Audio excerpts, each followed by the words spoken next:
ഒരു ലോക്സഭാ തെരഞ്ഞെടുപ്പിൻ്റെ ഘട്ടത്തിൽ സുരേന്ദ്രൻ ലേറ്റായിട്ടാണ് വയനാട്ടിൽ എൻട്രി ചെയ്യുന്നത്.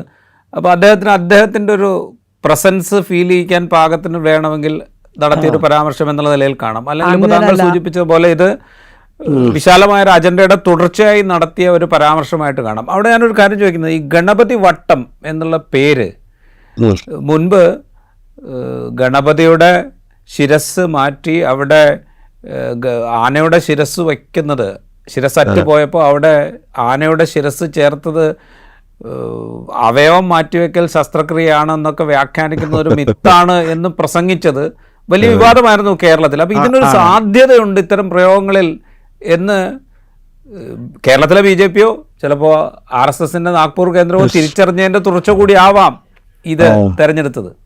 ഇന്ന് ഇപ്പോൾ കുറച്ച് രാജീവ് സംസാരിക്കുന്നതിന് മുമ്പ് എൻ്റെ വളരെ പഴയ പരിചയക്കാരനായിട്ടുള്ള ഒരു BJP-യുടെ വയനാട്ടിലെ ഒരു നേതാവ്, അദ്ദേഹം ട്രേഡ് യൂണിയൻ്റെയും അവരുടെ ട്രേഡ് യൂണിയൻ്റെയും ഒക്കെ വലിയ നേതാവാണ്. അദ്ദേഹം എന്നെ കണ്ടപ്പോൾ പറഞ്ഞത്, എന്ത് വേണ്ടാത്ത വിവാദങ്ങളാണ് ഈ തെരഞ്ഞെടുപ്പ് കാലത്ത് ഉണ്ടാകുന്നത്, ഇതൊക്കെ നമ്മൾ തമ്മിൽ പോലുള്ള ബന്ധങ്ങളെ ഇല്ലാതാക്കുന്ന മട്ടിലേക്ക് ഡെവലപ്പ് ചെയ്യില്ലെന്ന് അദ്ദേഹം എന്നോട് വളരെ അപ്പോളജറ്റിക് ആയിട്ട് പറയുണ്ടായി. അപ്പം ഞാൻ പറഞ്ഞത് ഇത് രാജീവ് സൂചിപ്പിച്ചതുപോലെ ഇതൊരു സെൻസേഷൻ, ഇത് വയനാട്ടിലെ ഒരു സ്ഥാനാർത്ഥി അദ്ദേഹത്തിന് അറ്റൻഷൻ കിട്ടാൻ വേണ്ടി ചെയ്തിട്ടുള്ള വളരെ നിഷ്കളങ്കവും എന്താ പറയുക സാന്ദർഭികവുമായിട്ടുള്ള യാദൃച്ഛികവുമായ ഒരു സംഗതിയായിട്ടൊന്നും ഞാൻ കരുതുന്നില്ല.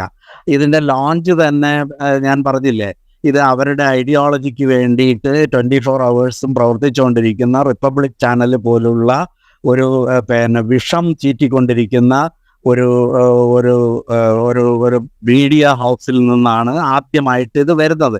ഇതൊരു വലിയ പദ്ധതിയാണ്.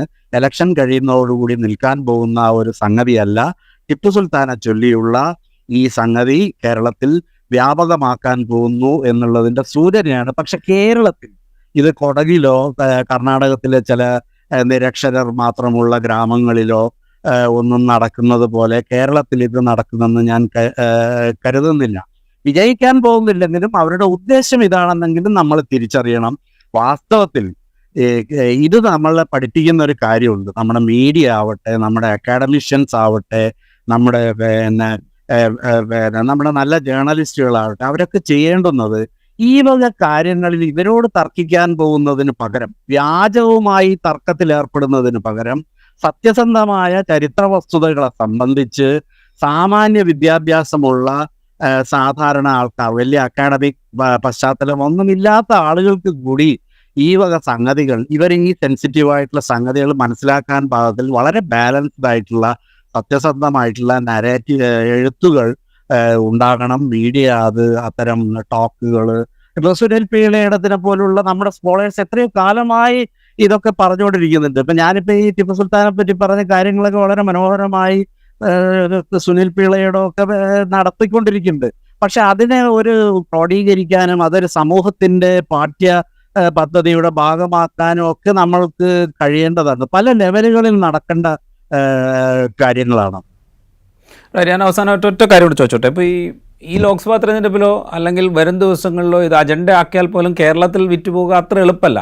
ഇപ്പോൾ കഴിഞ്ഞ ലോക്സഭാ തെരഞ്ഞെടുപ്പിൽ ലീഗിൻ്റെ കൊടിയെ ഇത് പാകിസ്ഥാൻ പതാകയാണ് എന്ന് വടക്കേ ഇന്ത്യയിൽ പ്രചരിപ്പിക്കാൻ BJPക്ക് വളരെ അവരുടെ സംഘടിത സംവിധാനം ഉപയോഗിച്ചുകൊണ്ട് ആ വ്യാജം പ്രചരിപ്പിക്കാൻ വളരെ എളുപ്പത്തിൽ സാധിച്ചിരുന്നു.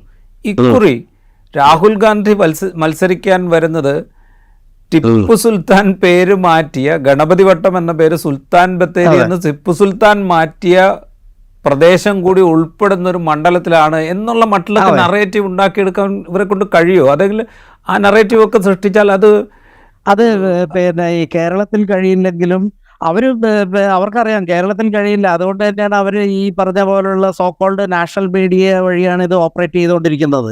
അപ്പോൾ ഉത്തരേന്ത്യക്കാരത് ഇവിടെ മുഗളന്മാർ ഭയങ്കരമായിട്ടുള്ള അന്യമത പീഡനം നടത്തി, അതുപോലെ ദക്ഷിണേന്ത്യയിലുണ്ട്. അപ്പം ദക്ഷിണേന്ത്യ പിടിക്കുക എന്നുള്ള ഈ RSS അജണ്ടയുടെ, സംഘപരിവാർ അജണ്ടയുടെ, BJP സ്ട്രാറ്റജിയുടെ ഒരു വിജയത്തിന് ഒരു പാൻ ഇന്ത്യൻ പബ്ലിക് ഒപ്പീനിയൻ, അതിനൊരു ലെജിറ്റിമൈസേഷൻ ഉണ്ടാക്കാൻ വേണ്ടിയിട്ടുള്ള വലിയ പ്രോജക്റ്റിന്റെ ഭാഗം തന്നെയാണിത്.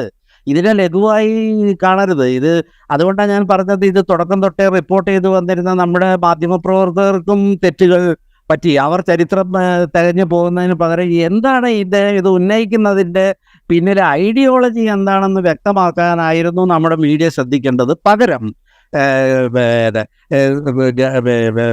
സുരേന്ദ്രൻ ചൂണ്ടിക്കാട്ടുന്ന ഈ ഗണപതി വട്ടം എന്ന പേരുണ്ടായിരുന്നു. അത് ശരി, അങ്ങനെ ഉണ്ടല്ലേ? അപ്പോൾ ഈ നമുക്കറിയാലോ, രാജീവിന് അറിയാലോ, നമ്മുടെ ശരാശരി നാട്ടിലൊക്കെ ഈ റൂറൽ റിപ്പോർട്ടിംഗ് നടത്തുന്ന പത്രലേഖകരെ ഞാൻ അവരെ കുറ്റപ്പെടുത്തുകയല്ല, അവരുടെ ഒരു അറിവിൻ്റെ പരിമിതിയുണ്ട് ചരിത്രത്തെ സംബന്ധിച്ചും ഒക്കെയുള്ള. അപ്പോൾ അവരത് വെച്ചിട്ട് ഇങ്ങനെ ഒരു ദേശീയ പാർട്ടിയുടെ നേതാവ് വന്നിട്ട് ഗണപതി വട്ടമെന്നായിരുന്നു അത് മാറ്റേണ്ട. അപ്പോൾ അവരും സ്വാഭാവികം എന്നോട് തന്നെ ചോദിച്ച ഈ ഇവിടുത്തെ എൻ്റെ പരിചയക്കാരും സുഹൃത്തുക്കളുമായിട്ടുള്ള ആൾക്കാർ ചോദിച്ചത് അങ്ങനെയാണല്ലേ, അപ്പോൾ അത് മാറ്റുന്നതല്ലേ നല്ലത് എന്ന മട്ടിൽ ഒക്കെയാണ്. ഇത് എന്ത് അജണ്ടയ്ക്ക് ഇത് ചെയ്യുന്നതിൻ്റെ പിന്നിലുള്ള കമ്മ്യൂണൽ അജണ്ട എന്താണെന്ന് തിരിച്ചറിയുകയും ആ അജണ്ടയെ എക്സ്പോസ് ചെയ്യേണ്ടതിനും പകരം ഈ സുരേന്ദ്രൻ പറഞ്ഞ സംഗതിയുടെ അതിക്ക് വേണ്ട ചരിത്രപരമായ പശ്ചാത്തലം എന്താണെന്ന് അന്വേഷിച്ച് നടക്കുകയാണ് നമ്മുടെ ജേർണലിസ്റ്റുകൾ പോലും ചെയ്യുന്നത്. ആപത്കരമായ ഒരു ഘട്ടമാണിതെന്നേ എനിക്ക് പറയാനുള്ളൂ. സത്യം പറഞ്ഞാൽ അവസാനം ഞാൻ ഇപ്പോൾ കുറച്ച് നേരത്തെ ഞാൻ ഒരു ജേർണലിസ്റ്റ് ഫ്രണ്ട് ഡൽഹിയിൽ നിന്ന് വിളിച്ചൊരു ജേർണലിസ്റ്റ് സുഹൃത്തിനോട് ഞാൻ പറഞ്ഞു, സുൽത്താൻ ബത്തേരിക്ക് കെ സുരേന്ദ്രൻ്റെ പേരിടുകയും പിൻകോഡ് മാറ്റാതിരിക്കുകയും ചെയ്താൽ മതി. കാരണം എനിക്ക് ഈ കേരളത്തിൽ അല്ല ഇന്ത്യയുടെ പല ഭാഗത്തു നിന്നുള്ള തപ്പാൽ മാഗസിനും മറ്റുമൊക്കെ വരുന്നത് ഈ പേരിലാണല്ലോ. അപ്പോൾ അത് മിസ്സാവാതിരിക്കാൻ പിൻകോഡ് മാറ്റാതിരുന്നാൽ മതി. സുരേന്ദ്രൻ്റെ തന്നെ പേരിട്ടാലും നമുക്കിതിൽ വിയോജിപ്പൊന്നുമില്ല. നമുക്ക് ടിപ്പു സുൽത്താനും സുരേന്ദ്രനും എല്ലാം അവർ ചെയ്യുന്ന പ്രവൃത്തികളാൽ മാത്രം തിരിച്ചറിയപ്പെടേണ്ട ആൾക്കാരാണ്. ഇവരുടെ പേരിനോടൊന്നും നമുക്കൊരു വ്യക്തിപരമായ മതപരമായ വിദ്വേഷമോ രാഗമോ ദ്വേഷമോ ഇല്ല. അതുകൊണ്ട് സുരേന്ദ്രൻ്റെ പേരിട്ടാലും ഒരു വയനാട്ടുകാരൻ എന്ന നിലയിൽ ഞാൻ തൃപ്തനായിരിക്കും. റൈറ്റ്. സുൽത്താൻ ബത്തേരിയുടെ പേര് ഗണപതി വട്ടം ആക്കി മാറ്റണം എന്ന കെ സുരേന്ദ്രൻ്റെ ആവശ്യം കേവലം കെ സുരേന്ദ്രൻ്റെ ആവശ്യം മാത്രമായിട്ട് കണ്ടാൽ മതിയാവില്ല. അതൊരു വിശാലമായ പ്രൊജക്റ്റിൻ്റെ ചില വിദ്വേഷ പ്രത്യയശാസ്ത്രത്തിൻ്റെ വിപുലീകരണത്തിൻ്റെ ഭാഗം കൂടിയായി തന്നെ കാണണം. അങ്ങനെ തിരിച്ചറിയുമ്പോഴാണ് ആ രാഷ്ട്രീയത്തെ നമുക്ക് കുറേ കൂടെ മനസ്സിലാക്കാൻ സാധിക്കും. അതേക്കുറിച്ച് സംസാരിക്കുകയായിരുന്നു ശ്രീ OK ജോണി. ഇൻസൈറ്റിൻ്റെ എപ്പിസോഡ് ഇവിടെ പൂർത്തിയാവുന്നു. മറ്റെപ്പിസോഡുമായി വീണ്ടും കാണാം.